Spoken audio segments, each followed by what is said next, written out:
ওর সাথে আলাপ হয় অফিসে। ও আমার সিনিয়র, প্রথম দিন থেকে দেখে আসছি। ও একটু জলি স্বভাবের, সবার সাথে ও ভালো করে কথা বলে, জুনিয়ররা খুব শ্রদ্ধা করে। তবে আমাদের ডিরেক্টরের চোখে সবসময় ওর জন্য একটা খিদে ছিল। ওর দিকে তাকানোর কোনো সুযোগ সে ছাড়তো না। শাড়ির আঁচলের ফাঁক দিয়ে ওকে দেখতো। সত্যি বলতে অনেক সুন্দর চেহারা দেখে আমিও পাগল বেশ। কয়েকবার নিজেই নিজেকে সান্ত্বনা দিয়েছি। বাড়ি এসে রাতে ওকে ভেবে অনেক সান্ত্বনা দিয়েছি। আমি এমবিএ করে তখন ওই কোম্পানিতে চাকরিতে ঢুকি। বিপাশা সিনিয়র অ্যাকাউন্টেন্ট, আমি ওর নিচেই কাজ করতাম, ওর পাশে টেবিলে বসার দরুন শাড়ির মাঝে ওকে দেখাটা আমার জন্য খুব সহজ ছিল। অবশ্য সেটা উপর দিয়ে।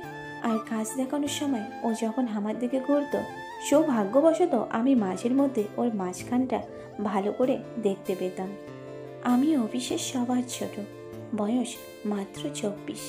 বিপাশা বিবাহিত, যা অন্যদের কাছ থেকে শুনেছিলাম। বয়স 42 হবে। তবে এই বয়সে অবিবাহিত মহিলা খুব কমই চোখে পড়ে। গায়ের রং শ্যামলা, ওর মুখে একটা আলাদা রকমের মায়া আছে। তাকালে তাকিয়ে থাকতে ইচ্ছে করে। হাত কাটা ব্লাউজ পরতো বেশিরভাগ সময়। ওর হাতগুলো খুব মসৃণ। মাঝে মধ্যে ইচ্ছে হতো হাত বুলিয়ে অনুভব করি যে কেমন লাগে, কিন্তু সেই সাহস নেই। কাজের জন্য বসের রুমে গিয়ে একটু লেট হলেই মন কেমন করতো। আমার সাথে বিপাশার সম্পর্ক বেশ ভালো হয়ে যায়। একই জায়গায় রোজ বসে কাজ করতে করতে আমরা বন্ধু হয়ে যাই। ও আমার কাজ সহজ করে দিত। কখনো আমার ভুল নিজের কাঁধে নিয়ে পরিস্থিতি সামলে নিত। আমার জন্মদিনে আমাকে একটা দামি ঘড়ি উপহার দেয়, কিন্তু লুকিয়ে, আর বলে আমি যেন অফিসে কাউকে না দেখাই, তাহলে ওরা খারাপভাবে নিতে পারে। আমাদের মালিক সবার জন্মদিনের তালিকা বোর্ড লিখে রেখেছিল, তাই সেটা জানতেও বেশি সময় লাগেনি। তবে এই ঘনিষ্ঠ সম্পর্কটা অফিস পর্যন্তই ছিল।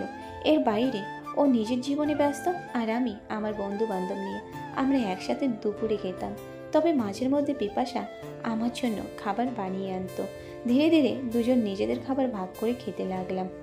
ওর জন্যই অফিস আর কাজ দুটোই যেন আমার কাছে সব হয়ে গিয়েছিল। সবাই অপেক্ষা করে কবে রবিবার আসবে, আর আমি অপেক্ষা করতাম রবিবার শেষ হবার। প্রায় 8 মাস কেটে গেছে।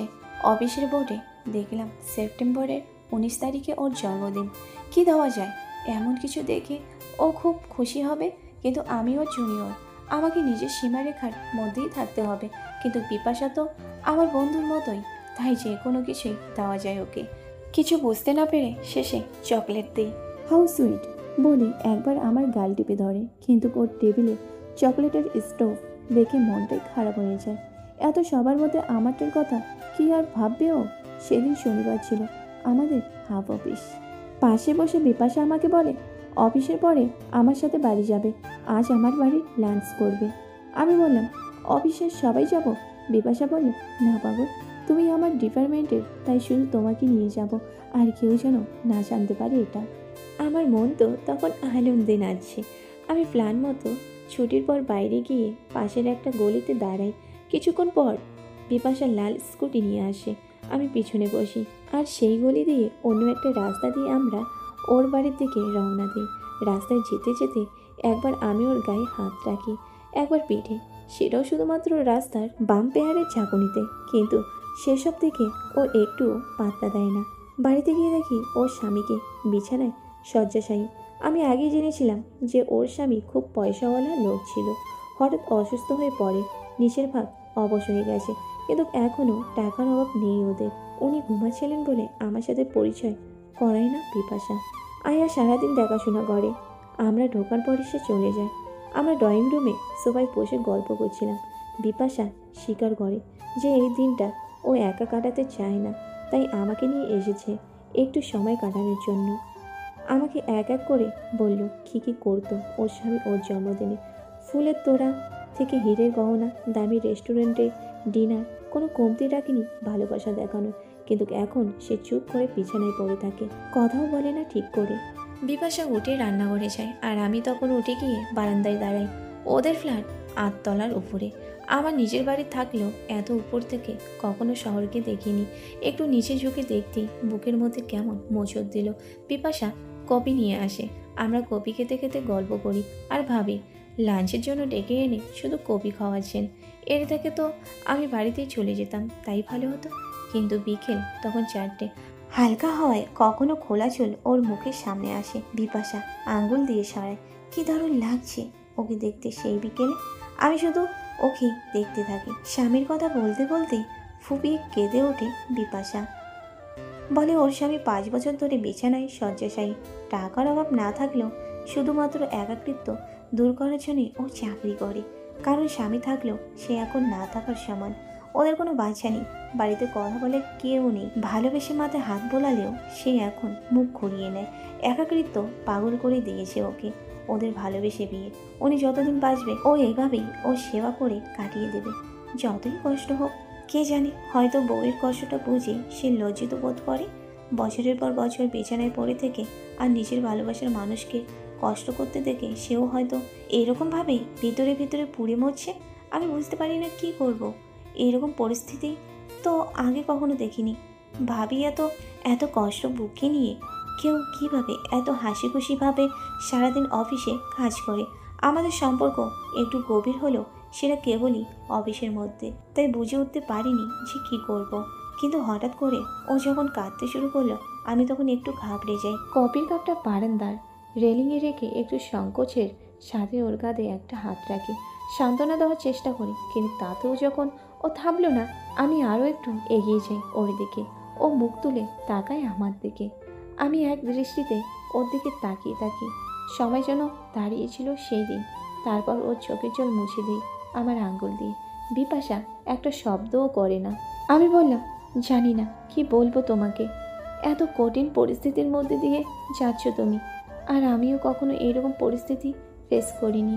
কিন্তু আজ যখন তোমার জন্মদিন আর আমি যখন আজ তোমার সাথেই আছি, তো এই দিনটায় আমি তোমাকে চোখের জল ফেলতে দেব না। বলো তো তোমার কি ইচ্ছা, কি চাও তুমি আজ? আজ আমি ট্রিট দেবো তোমাকে। বিপাশা তখনও আমার দিকে তাকিয়ে এক নজরে। ওর ঠোঁট দুটো কাঁপছিল, আরও জোরে নিঃশ্বাস নিচ্ছিল। আমি ওর নিঃশ্বাসের গন্ধ আর উষ্ণতা দুটোই অনুভব করতে পারছিলাম।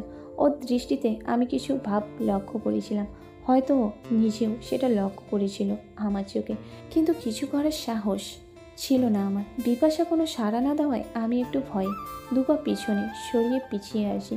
তখনই বিপাশা দুপা এগিয়ে আসে আমার দিকে আর ওর হাত দুটো আমার বুকে রাখে। কিছুক্ষণ আমরা একে অপরের দিকে বোবার মতো তাকিয়ে থাকি শুধু। তারপর ও বলে ওঠে, আমি কিছু চাই না, কিছু সময় এইরকমভাবেই কাটাও আমার সাথে, আমি তাতেই খুশি। বলেই বিপাশা আমার শার্টটা খামচে ধরে আমাকে ওর দিকে আর একটু টানে, আমাকে জড়িয়ে ধরে। আর হচ্ছে সেটা লক্ষ্য করেছে নিচে আমার দিকে তাকিয়ে আমাকে বুঝিয়ে দেয়। আমি আস্তে আস্তে আমার কাছে ওকে নিয়ে যাই। ওর গরম নিঃশ্বাস আমাকে আরও পাগল করে তুলেছিল। একটা হালকা মুচকি হাসি দিয়ে বলে, কি হলো, ভয় লাগছে আমাকে? পিছিয়ে গেলে যে? আমি বললাম, না মানে। বিপাশা বলে, ভয়ের কিছু নেই, আমার তোমাকে খুব ভালো লাগে। আজ থাকবে তুমি আমার কাছে। আমার এই বুকটা খুব খালি, পারবে তো একটু ভালোবাসা দিয়ে আজ আমাকে ভরে দিতে? আজ খুব ইচ্ছে করছে কাউকে পেতে। বিপাশা নিজের ঘাটটা একটু উঁচু করে আমি কিস করে। এক অদ্ভুত রকমের ভালো লাগা ছিল সেটা, জীবনের প্রথম কিস। বিপাশা বলে, দুষ্টু কি করছো? দেখছো কত ফ্ল্যাটে গেলে, কেউ দেখলে কি ভাববে? বলি ও কপির কাপ দুটো নিয়ে ভিতরে চলে যায়।